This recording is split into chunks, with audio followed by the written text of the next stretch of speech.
weasel bones will catch us. When Fantasy Life released for the 3DS, it quickly became my favorite game on one of Nintendo's greatest platforms. Its mix of cozy, Animal Crossing-like gameplay elements with core action-adventure mechanics made for an addictive experience I and everyone I knew sunk hundreds of hours into. So when Level 5 announced a proper sequel not counting 2016's mobile title, I began telling everyone that would listen to try it. It's rare that I would recommend a game I've only seen a title screen for, but if Fantasy Life I, The Girl Who Steals Time was going to be even half as good as its predecessor, I knew the people I recommended it to would have an amazing time. Now that I've put over 40 hours into the recently released sequel, I can confidently say that Fantasy Life I mostly improves on the original. It excels beyond the 3DS progenitor in many respects and lags behind it in others.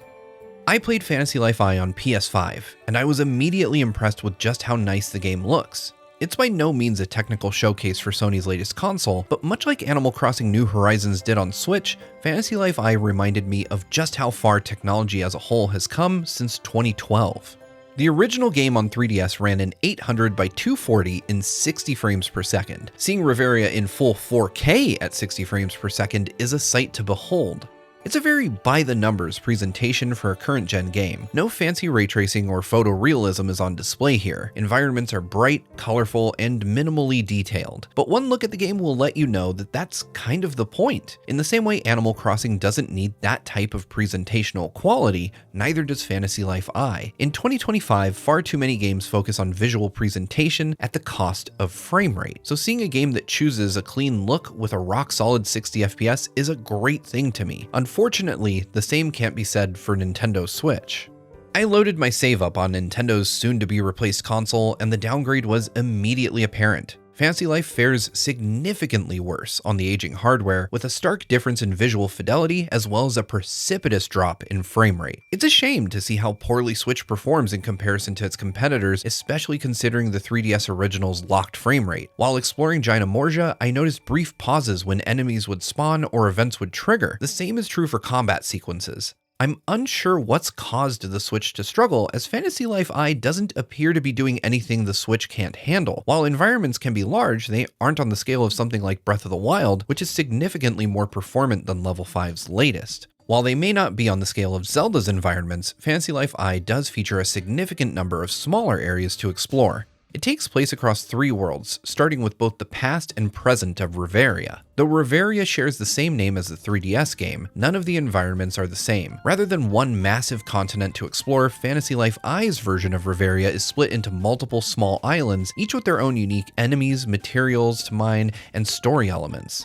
This time around, you're introduced to this mysterious land while exploring with your friend Edward. As you explore, you'll unravel the secret connecting the present and the past, the origins of your newfound dragon companion, and the requisite evil plot threatening all of it. It's a serviceable story, but I never played Fantasy Life games for their narrative, the same way I don't play most first-party Nintendo games for theirs. Fantasy Life isn't just about Reveria, however. There's also a third, somewhat optional world, dubbed Gynomorgia. You're introduced to all 3 of these major locales early in the game and are guided through the scenarios in both the past and the present, while Gynomorgia is set up as more of an open space to roam. When you begin your adventure, just like both the 3DS and mobile versions, you'll first have to create a character. The options on offer are fairly basic, but you'll be able to make a decent enough avatar, and if you don't like any of the options on offer, you'll be able to add cosmetics later in the game.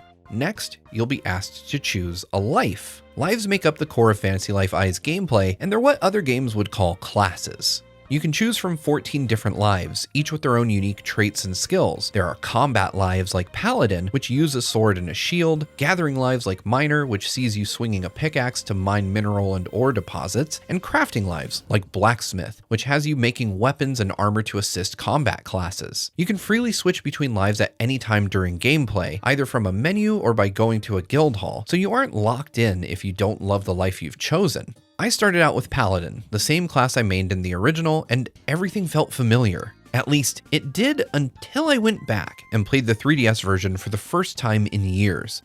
Level 5 has made significant improvements to the Fantasy Life formula. There's now a dodge roll which does so much for the flow of combat. Battles feel much more fluid and engaging, especially when you can completely negate damage by getting out of the way with perfect timing. You can also save anywhere rather than looking for save points. I can't tell you how frustrating it was having to search for save crystals when I was struggling to bring in a bounty back on the 3DS. Fortunately, Fantasy Life I also has auto-saving if you're as habitually bad at manually saving as I am. Though if you want to use cross-save, your auto-saves won't upload to the cloud, so just make sure you manually save every once in a while. Each life also now has its own skill tree compared to the linear growth from the original. These improvements made exploring Fantasy Life I's new version of Reveria incredibly addictive. For the last few days since the game has launched in early access, Fantasy Life has become an obsession, and it's because though simple, the core gameplay is immensely satisfying. Each life weaves together in such a way that you'll want to experience them all. Level 5 did a great job making sure none of the 14 lives feel superfluous. At first, I didn't ever think I would want to be a farmer, but after encountering a giant vegetable that needed removing in a dungeon, I realized I would need to at least give the farmer life a shot, and it ended up becoming one of my favorites. Outside of the combat lives, each life has its own unique type of minigame. For crafting lives, you'll rapidly switch between 3 stations to create whatever recipe you've chosen, whether that's from the blacksmith, carpenter, artist, or cook playbooks. In gathering lives, you'll need to find objects in the world like geodes, fish, or trees, and try to find their weak spots to deal big damage and claim your rewards. The further you get into the game, the more you'll find usefulness in each life. But if you don't want to experience multiple lives, you can also recruit partners to do them for you. Fantasy Life I borrows from the 2016 mobile release to introduce buddies, though without the gacha mechanics from the iOS and Android versions. Scattered throughout Gynomorgia, you can find shrines, and each time you complete one, you'll get a strangeling. Strangelings are humans that have been transformed into inanimate objects. By returning to your island with them and making an offering at the goddess statue there, you can return these people to their original forms. Like your main character, each of these rescued strangelings has a life and can go on adventures alongside you. It took me a while to get into the swing of actually adding these guys to my party, but once I did, it opened up many more opportunities for me, especially for my crafting lives. You can gift equipment to these party members and even ask them to make things on your behalf. Strangelings aren't the only reason to go to your island, however. You can also fully customize your surroundings a la Animal Crossing. Early in the game, you encounter a robot that can assist you in placing houses and furniture and even modify the terrain. The experience is reminiscent of New Horizons, though more streamlined. The interface for modifying the interior of houses feels like it came straight out of Happy Home Designer. I admittedly haven't done much to my island yet. I preferred going out into the world and fighting monsters, but I've seen other players' islands that I've really liked, and once I've mastered some more lives, I might just get out there and beautify my own.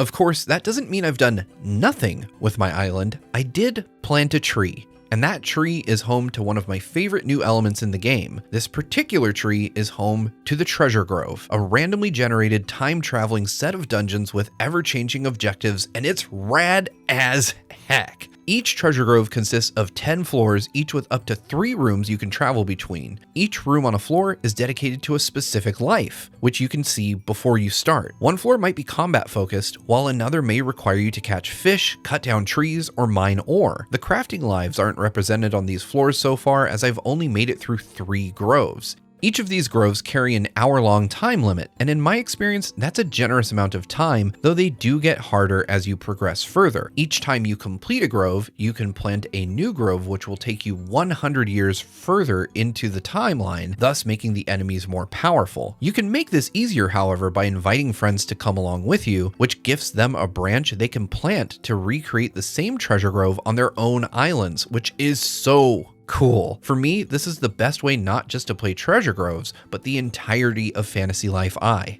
Multiplayer is a mixed bag, however. Though I love it and prefer to play the game with friends, Level 5 has made some confusing choices here. Some are carried over from previous entries, and others are entirely new, even more confounding ones. Starting with the old, you still can't play any story mode content with your friends. In fact, you can't make any real progress in multiplayer outside of leveling up. You can complete quests for any of your lives, but you can't turn them in, meaning if you want to up your stats in any specific life or acquire new skills, you'll need to exit your multiplayer session to do that. You can give your friends gifts, but they essentially need to be standing idle, as even being in a dialogue will prevent them from being delivered. On top of that, there's no in-game friend system, meaning anytime you want to link up with a friend, you'll need to use the clunky advanced search option to find them. Since Fantasy Life I uses Epic's cross-save system, I was hopeful they'd also use the account system to find your online friends, but sadly they didn't do that here. Now let's talk about the new, more aggravating side of multiplayer. Every multiplayer mode is time limited. If you choose to explore an island, and to be clear, you're limited to one specific island at a time. You can't go between any of the game's islands during a multiplayer session for some reason. You're given just 30 minutes to play with your friends, after which you'll be returned to your island. Sure, you can ready up and go again, but this feels like an unnecessary limitation. I don't understand why I can only play for a half hour at a time, and why we're unable to travel freely around the game world. If you want to explore Gynomorgia, Fantasy Life I's bigger, more open area, you'll be given an hour, but while you're there, you can't unlock new towers, or do shrines, or rescue captives, meaning you're limited to area events, shared objectives that can be fun, but it never really feels like you're doing much of anything. It's a great way to power level a new life with friends, but beyond that, I found it pointless. Everything worth doing in that area is unavailable. I'm not sure why Level 5 implemented this limitation, as you can sit on your island and trade items with your friends for an indefinite amount of time, but exploration feels severely limited by being stuck with short time limits. The original didn't have restrictions on time or travel, and I'm sad to see the series take a step backward here. I know I've painted a bleak picture here, but don't get me wrong, multiplayer is still ridiculously addictive, and I'd be remiss if I didn't mention that you can at least change classes in multiplayer now, which wasn't possible in the original. I've sunk dozens of hours, many 30-minute sessions into Fantasy Life, and I'm not stopping anytime soon. After rolling credits, you get tossed into the post-game, which requires rare materials that are even more difficult to get. As my friends and family reach the same point I'm at, I'll be asking them to help take down bigger monsters, track down rare stuff, and master more lives. Fantasy Life I, The Girl Who Steals Time, may not be perfect, but it's the sequel I've waited for the last 13 years. The familiar music hit me with a wave of nostalgia from the moment I started the game. The aesthetics, gameplay, and new additions combined to make this the best entry in the series despite its multiplayer shortcomings. Though I'd love to see those things fixed, it's impossible for me not to love this new entry. Level 5 has done it again, and by the time I'm ready to leave Riveria once more, I'm sure I'll have put even more into this new entry than I did its 3DS incarnation all those years ago. Every single day since I started has ended like this.